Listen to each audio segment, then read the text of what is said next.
আসছে না ইউটিউবে হ্যালো এভরিওয়ান, আমি সুস্মিতা। আমার নতুন একটি ব্লগে আপনাদের অনেক অনেক স্বাগতম। আশা করি সবাই খুব ভালো আছেন, সুস্থ আছেন, আর আমরাও খুব ভালো আছি।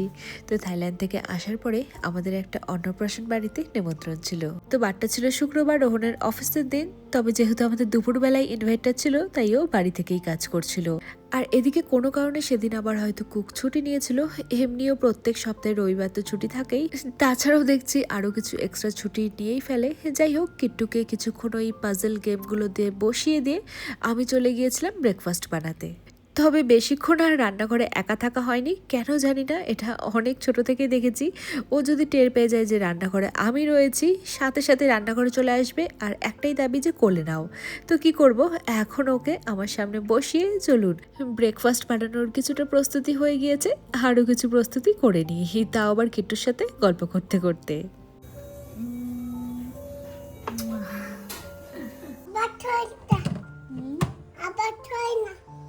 আওয়াজ হয় না, করো আবার, করো করো করো, টুকটুক করে করো করো, এই যে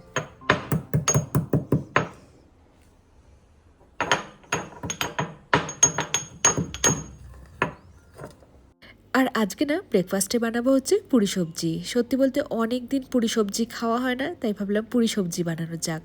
ব্রেকফাস্টে পুরি সবজি খাবো, আর ওদিকে তো লাঞ্চে ইনভাইট রয়েছে। একদিকে রান্না যে করে সে ভালো দিনেই ডুব মেরেছিল, বেশি রান্নাও ছিল না। আর আমাদের তো হয়তো সেখানে পৌঁছতে একটু দেরিই হয়ে যাবে, কারণ রোহনের অফিসের কাজ রয়েছে। তাই ভেবেছি কিট্টুকে একটুখানি ভাত খাইয়ে নিয়ে যাব, আর এই সবজি দিয়েই সেটা হয়ে যাবে। তো এরপরে একটুখানি ওর জন্য ভাত বসিয়ে নেব, আর রাতে এসে আবার টুকটাক কিছু আমাদের জন্য বানিয়ে নেব। যাই হোক, এবার চলুন, ওদিকে সবজি বসিয়ে দিয়েছি, এদিকে এক এক করে লুচিগুলো ভেজে নিই। কিট্টু তো এতক্ষণ পাশে বসেছিল, এখন আমার কোলে উঠে এইসব কাজ দেখছে। আর আমার না খুব একটা বেশি সাহস হয় না যে আমি পাশে বসে এরকম তেল আগুন এইসব জ্বালিয়ে রান্না করব। ওই সবজি টুকটাক কাটাকাটি অবধি ঠিক রয়েছে, আর যখন রান্না করতেই হয় তখন এইভাবে কোলে নিয়েই রান্না করি।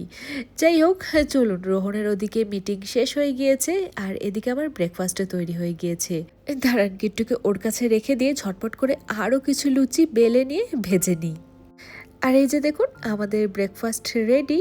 প্রথম লুচিটা ভেবেছি কিট্টুকে দেব, আর সবজিটা যেহেতু ও খাবে সেজন্য একদম কম তেল মশলাযুক্তই করেছি। হ্যাঁ বাজার করবে, কিট্টুর বুনির অন্নপ্রাশন। হ্যাঁ, তা আগে চলো যে বুনির জন্য সাজিয়ে নি। বুনিকে আমরা অন্নপ্রাশনে কি কি গিফট দেব সেটা এক এক করে এই যে রূপোর থালার মধ্যে সাজিয়ে নি।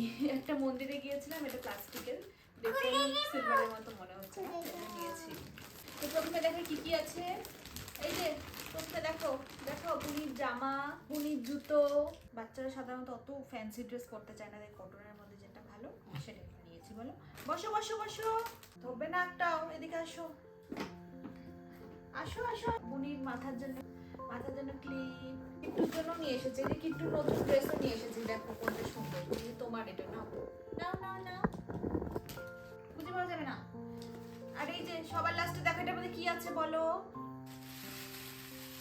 দেখো কত সুন্দর, দেখো কি করে এটা,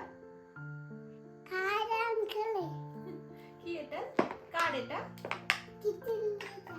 বুনিকে দেবো আমরা, কিট্টুরও আছে। এই যে এবার সাজাই দি, সেলোটেপ কাটো, ধরো এটা হাতের মধ্যে লাগাও, হেল্প কর সেলোটেপ গুলো কাটার জন্য কোল থেকে নেমে। এই নাও সেলোটেপটা ধরো, একটা একটা করে আমাকে দিবে, আমি তোমার হাতে লাগাবো, এখানে লাগাবো, একটা একটা করে আমাকে দিবে। হ্যাঁ, যখন বলবো একটু দাঁড়াবে, একটু একটু করে ভরবে না কিন্তু, তার আগে নড়বে না। তো শেষের দিকে খানিকক্ষণ কিট্টুকর বাবার কাছে রেখে চলুন ঝটপট করে এগুলোকে গিফট র্যাপার দিয়ে প্যাক করে ফেলি। অনেকটা তত্ত্ব সাজানোর মতো হয়ে গিয়েছে বিয়ের, তাই না? এবার ওপর থেকে না একটা রিবন লাগালে পরে আরও ভালো লাগতো বলুন, তবে আমার কাছে রিবন ছিল না, আর আমি আনতে একদম ভুলে গিয়েছিলাম। যাই হোক, এবার চলুন রেডি হয়ে যাই। কিন্তু রেডি হয়ে আমাদেরকে বেশ কিছুক্ষণ অপেক্ষা করতে হয়েছিল, কারণ রোহনের সেদিন একটা ভীষণ ইম্পর্টেন্ট মিটিং ছিল। নাহলে ও ভেবেছিল নিজেদের যেহেতু অনুষ্ঠান, তাহলে একবেলা ও ছুটি ছুটি নিয়ে নেবে। যাই হোক, ওদিকেও মিটিং করতে ব্যস্ত, মনে হয় আরও কিছুটা সময় লাগবে।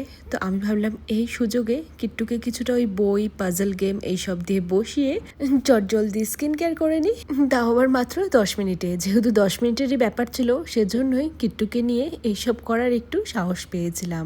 তো প্রথমেই একটা ফেস প্যাক মেখে নিয়েছিলাম, যেটা 5 মিনিট পরে খানিকটা শুকিয়ে এলে তার উপরে আমি একটা রোজ টোনার স্প্রে করে নিয়ে বেশিক্ষণ নয়, ওই 2 মিনিটের মধ্যে হাতের সাহায্যে একটু রাব করে নিয়ে মুখটা ভালো মতো করে পরিষ্কার করে নিয়েছিলাম।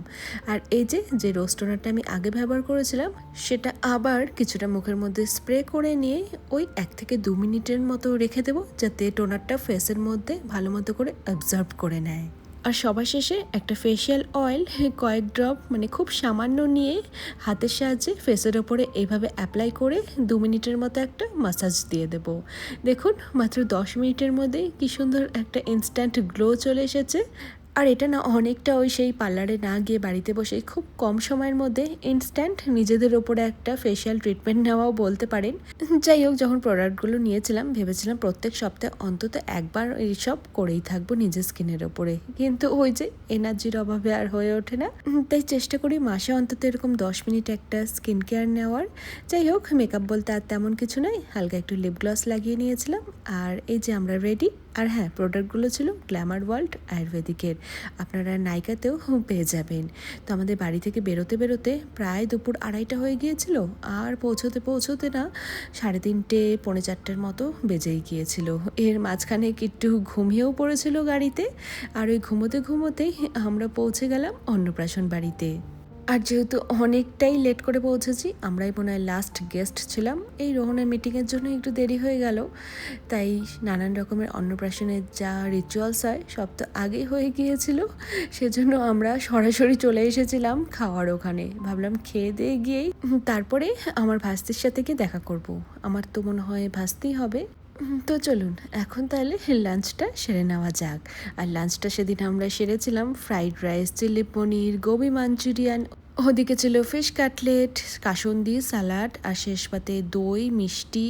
এবার কিট্টুকে তো খাইয়ে নিয়ে এসেছিলাম, তো আমাদের থেকেও ও টুকটাক করে কিছু ফ্রাইড রাইস, ফিশ চপের ফিশটা খেয়েছিল।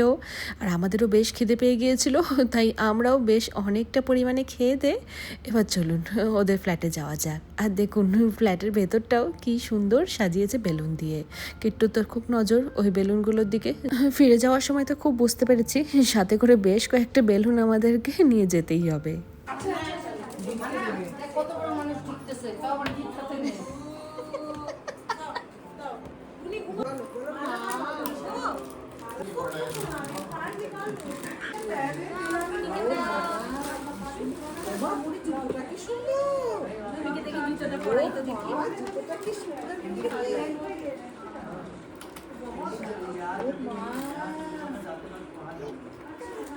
একটু জুতো আছে আছে বলবো মা তুমি জুতোটা কি সুন্দর দেখি বোন পাটা করে ব্যাগ করে কি লেরা এটা मेरे पास आएगा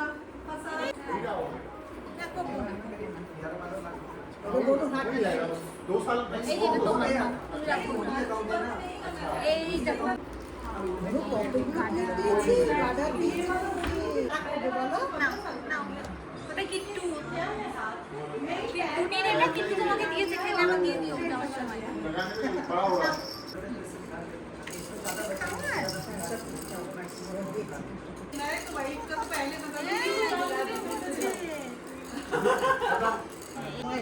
দেব দেবে দেব দেব ও মা বোনকে টিপ লাগিয়ে দিয়েছে কি সুন্দর বাহ টাটা দিয়ে দাও, টাটা দিয়ে দাও, বলে সবাই যাবে।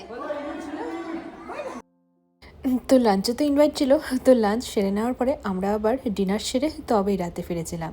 আর দেখেছেন, ওই যে বললাম কিট্টুর ঠিক যাওয়ার সময় অনেক বেলুন সাথে করে নিয়ে যাবে, তো সেটাই হয়েছিল। তো আজকে এই ছোট্ট ভিডিওটা, টাটা।